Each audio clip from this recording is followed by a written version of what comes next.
Hello friends. Engineering curves के इस particular lecture series में आपका फिर से एक बार स्वागत है।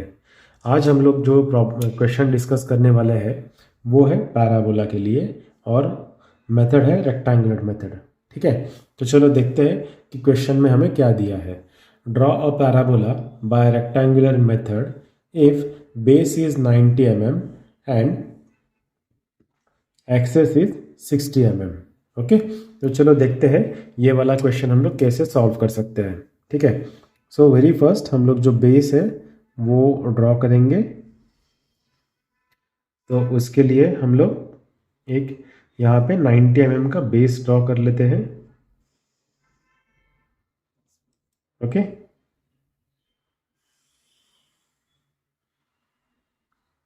ठीक है। और क्योंकि हमें आगे डायमेंशनिंग भी करना है तो इसीलिए मैं थोड़ा आगे एक्स्ट्रा एक लाइन ड्रॉ करता हूँ। ठीक है, अब इस पर्टिकुलर पॉइंट के बाद हमें जो एक्सिस दिया है वो है 60 mm। सो यहाँ पे हम लोग एक 60 mm की लाइन ड्रॉ कर लेते हैं।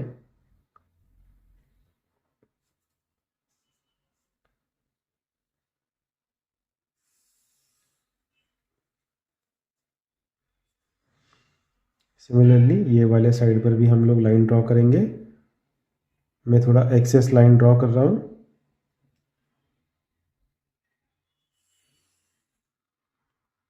ओके, और फिर इस पर्टिकुलर 90 का जो सेंटर रहेगा वहाँ से भी हमें एक एक्सेस ड्रॉ करना होगा जो कि 45 से है। ठीक है, और इसे पैरेलल हम लोग एक लाइन ड्रॉ करेंगे जो कि इन दोनों पॉइंट्स में से पास होगी।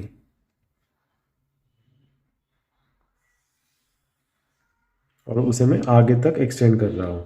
ठीक है, अब इस वाले जो बेस को हम लोग यहाँ से डायमेंशनिंग कर सकते हैं। देन ये वाला जो एक्सेस है उसे हम लोग यहाँ से डायमेंशनिंग कर सकते हैं।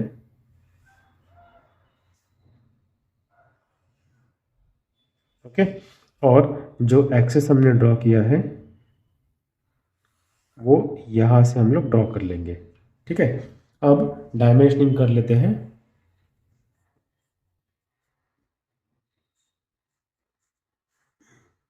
ये जो एक्सेस है वो है 90 mm का, सॉरी बेस है 90 mm का,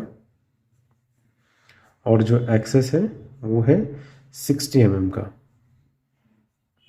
ठीक है, अब हमें ये वाले पार्ट को डिवाइड करना है और इस वाले पार्ट को डिवाइड करना है, बट वो इक्वल पार्ट्स में होना चाहिए। समझो अगर इसे हमने 5 पार्ट्स में डिवाइड किया तो इसे भी हमें 5 पार्ट्स में ही डिवाइड करना है। तो अगर ये है 45, तो 45 को अगर हमें डिवाइड करना है 5 पार्ट्स में तो एक डिवीजन 9 का बन सकता है। ठीक है, सो यहाँ पे मैं उस 9 के डिवीजन को मार्क कर रहा हूँ।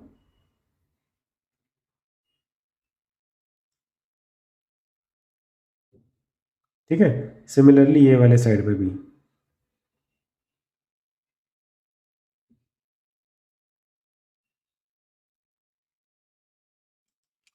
ये वाले साइड पे भी हमें डिविजन्स मार्क करने हैं।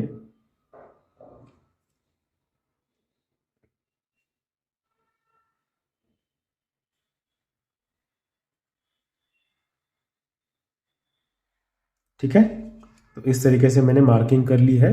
अब वर्टिकल जो पॉइंट्स है उसे भी हमें मार्क करना है।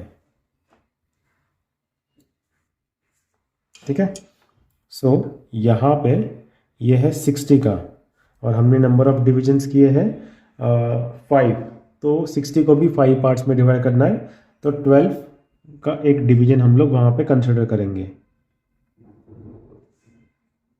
12, देन 24, 36 एंड देन 48।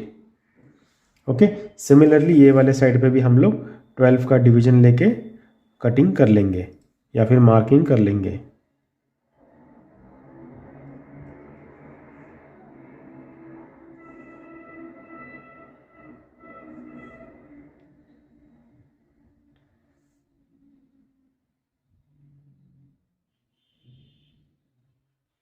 ओके।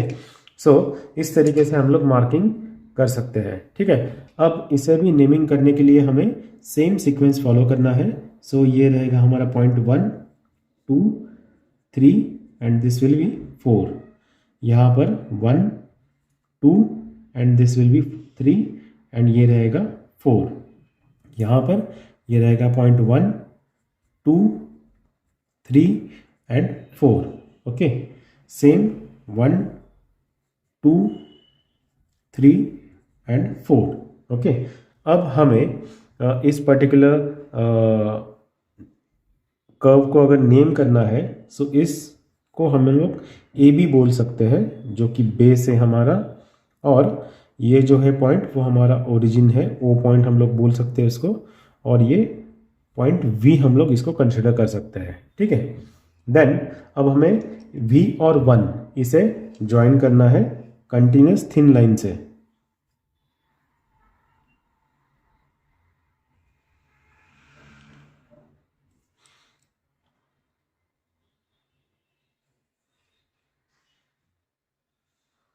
ठीक है, सिमिलरली 2 से लेके वी को हमें ज्वाइन करना है कंटिन्यूस थिन लाइन से।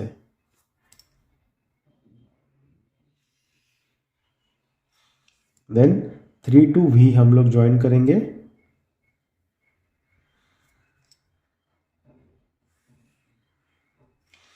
एंड देन 4 टू वी,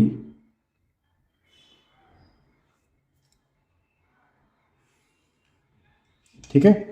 इसी तरीके से ये वाली जो साइड है वहां पर भी हम लोग ज्वाइंट कर लेते हैं।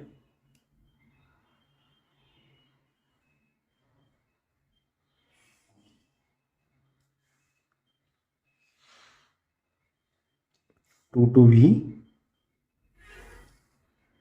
Then 3 to V, and then 4 to V, ठीक है। इस तरीके से हमने सारे पॉइंट्स को वी से कनेक्ट कर लिया है।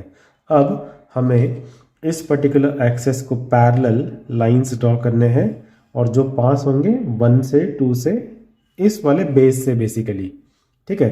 और वो लाइन कहाँ तक ड्रॉ करेंगे, उस पर्टिकुलर रिस्पेक्टिव पॉइंट तक। से फॉर एग्जांपल 1 से अगर हम लोग ड्रॉ कर रहे हैं तो हम लोग कहाँ तक ड्रॉ करेंगे, टिल 1 वाले लाइन तक। सेम 2 से अगर ड्रॉ कर रहे हैं तो कहाँ तक ड्रॉ करेंगे, 2 वाले लाइन तक।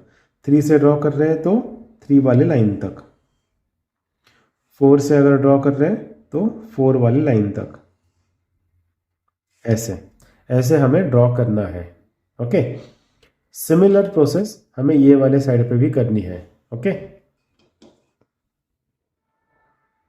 अब यहाँ पे एक शॉर्टकट मेथड भी हम लोग यूज़ कर सकते हैं, जो कि है हमने इलिप्स में यूज़ की थी। 1 वाला जो पॉइंट है उसे हम लोग यहाँ पर सिर्फ एक कट ड्रॉ करते हैं तो भी चलेगा। सेम 2 वाले पॉइंट को भी हम लोग यहाँ पर सिर्फ जो कट है वो ड्रॉ करेंगे तो भी चलेगा। 3 वाले पॉइंट को यहाँ पे कट आ जाएगा, 4 वाले पॉइंट को यहाँ पे कट आ जाएगा। डन। तो इस तरीके से मैंने लेफ्ट हैंड साइड में सारे जो प्रोसेस है वो एक्चुअल में ड्रॉ किया है, और राइट हैंड साइड में सिर्फ पॉइंट्स मार्क किए हैं। ये आपके अंडरस्टैंडिंग के लिए मैंने ऐसे किया है। ओके, एग्जाम में आपको ऐसा ही करना है, ऐसा कुछ ज़रूरी नहीं है। आप चाहे तो ये वाला प्रोसेस फॉलो करो दोनों वाले साइड पे, या फिर ये वाला प्रोसेस फॉलो करो दोनों साइड पे। ये चॉइस आपके ऊपर है, ठीक है। अब हमें जो पॉइंट्स मिलने वाले हैं वो है ये वाला पॉइंट, ये वाला पॉइंट, ये वाला पॉइंट, ये सारे पॉइंट्स को मैं अभी मार्क कर रहा हूं, ठीक है ना। इन सारे पॉइंट्स में से पास होने वाला एक स्मूथ कर्व हमें ड्रॉ करना है। ओके, तो मैं कोशिश कर रहा हूं एक स्मूथ कर्व ड्रॉ करने की।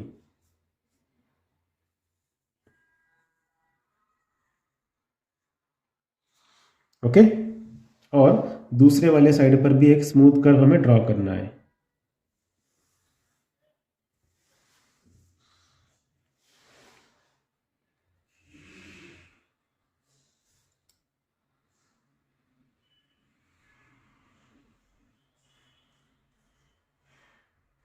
ठीक है, आप चाहो तो इस पेज को टर्न करके भी ड्रॉ कर सकते हो।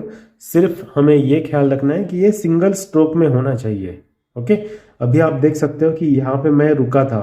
ओके, तो यहाँ ये सही नहीं लग रहा है थोड़ा, और ये वाला जो कर्व है ये काफ़ी स्मूथ लग रहा है।